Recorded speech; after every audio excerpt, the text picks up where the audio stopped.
então, nas diretrizes do AIT, ARRA e ASA, a ausência de infarto cerebral e não mais a duração do déficit neurológico passou a ser definição aceita para caracterizar esse acidente isquêmico, esse ataque isquêmico transitório. Então, é muito importante essa questão. Não fiquem presos no tempo, fiquem presos nas sequelas que ele pode trazer. Ele é causado por pequenas embolias, as manifestações são semelhantes ao acidente vascular encefálico, só que elas são transitórias, elas não são definitivas, normalmente elas acabam num intervalo de tempo muito pequeno. Ele é avaliado por uma escala que vai de 0 a 7 pontos, que é o ABCD2. Aí isso aqui a gente precisa saber, porque a gente vai classificar o nível de gravidade desse ataque. Então a primeira coisa que você vai olhar é a idade dele. Se ele tiver uma idade maior do que 60 anos, você vai dar um ponto. Lembrando que quanto mais ponto você dá, mais grave ele é. Porque 6 a 7 pontos, que é o máximo, é o alto risco que ele tem do comprometimento. Então vai ser aproximadamente 8,1%. Se ele tem de 4 a 5 é o moderado, a metade. Se ele tem de 0 a 3 é 8 vezes menos do que o primeiro ou 25% do segundo. Então ele é muito leve. Então à medida que você vai pontuando, ele tem pressão sistólica, né? Aquela do 140 por 90 milímetros de mercúrio. Você vai dar um ponto para ele. Se ele tem paresia, né? Você vai dar 2 pontos para ele. Ou paralisia. Se ele tem distúrbio da fala, você vai dar um ponto para ele. Se ele tem uma duração maior que 60 minutos, você vai dar 2 pontos. De 10 minutos a 59, você vai dar um ponto para ele. Menor do que 10 minutos, você não pontua. Se ele tem, aqui ó, o risco, aí vem aqui a classificação. Se ele tem diabetes, você vai dar 1 ponto. Então, o risco do acidente isquêmico nas 48 horas subsequentes a esse ataque isquêmico transitório são de acordo com a escala ABCD2, que é o que eu já falei para vocês na soma da pontuação. Isso é importante. Agora, como cobra uma escala dessa na prova, a gente não cobra decorada a escala, né? Geralmente, vem um caso clínico, vem a escala do lado e você vai olhar, porque acha assim, é uma coisa desnecessária sair decorando aquilo ali. Porque quem vai trabalhar com isso, tá aí 3 meses, 2 meses, 1 mês, tá, já decorou. Se vocês decorarem agora, é só o trabalho de decorar para desdecorar. Então, se eu for cobrar a escala de Glasgow, eu vou colocar a escala de Glasgow do lado. Glórias. Porque senão vocês vão ter que sair decorando tudo enquanto é escala e vão deixar de estudar o conteúdo que é mais importante, que estão estudando escala. Eu acho que isso é uma didática boa. Se tiver reunião docente, aí você fala isso. Sabe por quê? Escala de Glasgow, eu tive um professor que ele falava assim, não pode colocar TTO. O que é TTO? Tratamento, né? PCT, paciente. Ele foi meu professor de neurologia. Ele falava que não podia. E ele falava que escala de Glasgow tem que decorar. Rundheiss tem que decorar. Aí tudo que ele falava, aí agora eu falo pro meu aluno o contrário. Pode colocar TTT, porque eu entendo que é tratamento. Pode colocar PCT, porque eu entendo que vocês estão querendo dizer paciente. A escala de Glasgow eu coloco do lado. A Rundheiss eu coloco do lado. A ABCD2 eu coloco do lado. Sabe por quê? Porque um pouco de vingança, e também eu aprendi que que não precisa decorar, porque eu aprendi isso na neurologia. Tinha um professor que falava assim, melhor você olhar a escala e não errar, do que tentar lembrar e errar com o paciente. Verdade. Olha, depois de um tempo, se você é neurologista, depois de um tempo você vai ver tanto, você vai saber de cor. Vai ser natural para você. Mas no início você olha. Então assim, não tem problema. Se cair, vou colocar. Mas já vou adiantar que vai cair uma questão da escala de Glasgow.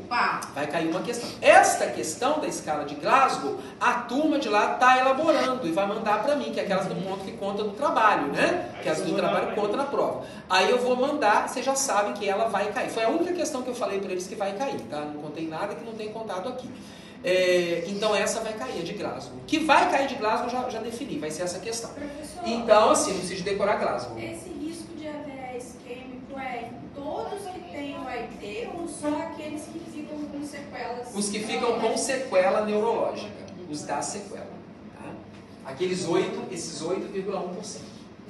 Ok? Então entenderam, né? Mas assim, deixa eu só explicar. Se caísse uma questão para vocês fazerem desse ABCD2, seria o quê? Um caso clínico e que você iria ter escalinha pontuando. Aí você vê o risco que ele tem de ter o ataque.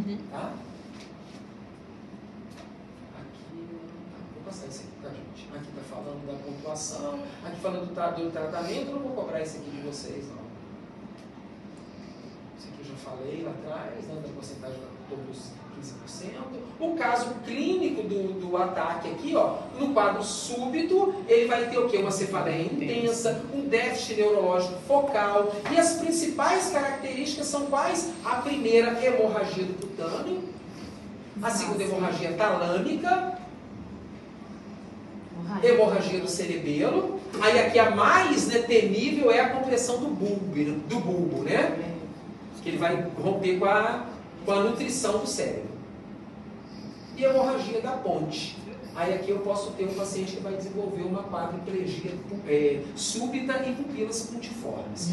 Mas assim, essa parte da descrição deles aqui, eu também acho que não há muito, porque fica muito voltado para a neuroanatomia também, né? Eu acho que fica muito para o especialista mesmo. Eu acho que tem coisa mais importante para vocês focarem, né? Sair daqui sabendo assim, eu sei um pouquinho do básico, eu sei um pouquinho do tratamento, eu sei o quadro clínico, eu sei quais são as imagens, o que tem que pedir. Aqui já é muito sofisticado e muito específico. É mais se você for trabalhar lá com neurologista, entendeu? Não é para a sua cabeça. Agora, tem aquele aluno que gosta mais, ele quer detalhar, ele vai ter mais tempo, né? Aí ele já está bonitinho aqui. O que está aqui dessa aula? Só para vocês entenderem. De onde eu resumi, o que eu resumi, o que eu coloquei. Significativamente, isso aqui representa o que desses dois, que são dois temas, tá? Isso aqui são duas aulas. O que significa isso aqui? Eu não coloquei 100%, porque eu achei que ia ficar muito maçante. Tem umas coisas que eu tirei que não era assim, o mais importante. Mas eu acho que se vocês pegarem um livro de referência, eu acho que o mais importante, eu acho, não tenho certeza absoluta, o mais importante está aqui. Tudo aquilo que é cobrado na prova de residência, né, eu acho que dos mais importantes estão aqui. Se nós tivéssemos duas aulas, aí eu poderia dar a segunda aula complementando essa aqui. Mas a base mesmo é o que está aqui. Eu acho que, né, se forem pegar livros, vocês vão ver que está bem direcionado lá no livro. Só para vocês terem uma noção que eu também não saí resumindo tudo demais, não. Porque o tema não é muito grande mesmo. Tá? Geralmente os professores, quando dão esse tema na graduação, ele é mais ou menos como eu estou fazendo aqui. Só que tem alguns que dão um pouquinho da imagem, mas eu não dou a imagem pelo motivo que eu falei com vocês. Diagnóstico é a mesma coisa, mesmo, então a gente vai passar.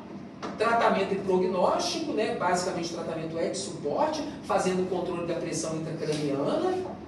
A pressão intracraniana menor do que 20 centímetros de mercúrio. Gradiente da pressão arterial média e da pressão intracraniana, chamado de PPC, né, que é a pressão de perfusão cerebral. O objetivo é manter a pressão arterial sistólica baixa, né, menor do que 140 milímetros de mercúrio, por 90 milímetros de mercúrio. Ela tá com calor. Lembrando de tratar o paciente o mais rápido possível, né? O início da heparina aqui após as 24 a 48 horas do hemorrágico e vai mostrar também a estabilização do sangramento. Fase espasmo é o principal responsável pelas sequelas neurológicas do paciente, a gente tem que dar um olhar especial para ele. Hidrocefalia é decorrente do entupimento da derivada glicólica desse paciente e pode levar à hipertensão intracraniana. Aqui uma coisa muito importante, ó, o prognóstico da hipertensão subaracnoide depende da quantidade do sangue que está sendo visto na tomografia computadorizada. Aí eu vou usar a escala de Fischer. Na escala de Fischer, o mais importante é o Fischer 1 e Fischer 2. O Fischer 1 é sem sangramento e o 2 é com sangramento. Aqui vão ser já sangues espalhados nos espaços verticais. E aqui é na parte do ventrículo. Então a gente fica com 1 e com 2. Se eu perguntar na prova, é só a diferença do 1 para o 2. Sem sangramento, com sangramento. Que isso? E a Hund-Hess? Clinicamente, né, aqui eu tenho uma escala que vai medir a gravidade da hemorragia subaracnoide desse paciente. Então, a escala que mede essa gravidade da hemorragia é a escala de Hund-Hess. Então, o que eu faço para saber o prognóstico do paciente? O nível que eu tenho aqui. Quanto mais elevado no nível, mais grave é o sangramento do paciente. Então, a Hund-Hess é assintomático, a Hund-Hess 2, cefaleia e rigidez na nuca, que pode vir a ser de moderada a grave. Pode haver acometimento dos pares cranianos, então quando você vai fazer lá o exame dos pares, você vai ver comprometimento em alguns. A Hund-Hess 3, o estado confuncional ou letargia desse paciente, pode também afetar a parte dos déficits neurológicos de forma leve a moderada. O 4 ele vai ter torpor e o 5 é o paciente que já vai estar em coma. É um paciente já bem... Precisa bem saber grave. isso daí, decorar? Essa escala aqui eu acho que ela é importante. Vai decorar ou você vai dar escalinha? Não sei. Vingança. Essa eu não sei. Não, essa eu não sei. Ah, pelo amor de Deus. Essa eu não sei. Porque essa aqui, gente, é muito fácil e ela também é muito útil, né? Essa é bem legal. Aqui a Glasgow, eu vou resumir Glasgow, todo mundo já sabe, né? Ele deve ter explicado na prática. Glasgow, o que eu faço com a escala de Glasgow? É uma escala que eu utilizo para quê? Para avaliar a consciência do meu paciente em 3 níveis. Quais são esses 3 níveis? Na verdade, são 3 áreas: abertura ocular, resposta verbal e resposta motora. Todas as vezes que eu faço essa escala, eu estou medindo o que? A responsividade do paciente. Então, quanto mais próximo de 15, melhor. Quanto mais próximo do 3, pior, né? Vai ser o coma e o coma profundo. Então é uma escala que o neurologista usa para quê? Para poder fazer a última visita ao paciente, para poder mostrar que o paciente já está em coma, que o paciente não tem mais volta. Então ele vai chegar e vai atestar a morte do paciente. Escala de Glasgow. Então se cai a escala de Glasgow, eu gosto de colocar a escalinha do lado, porque isso aqui depois vocês vão decorar com o tempo.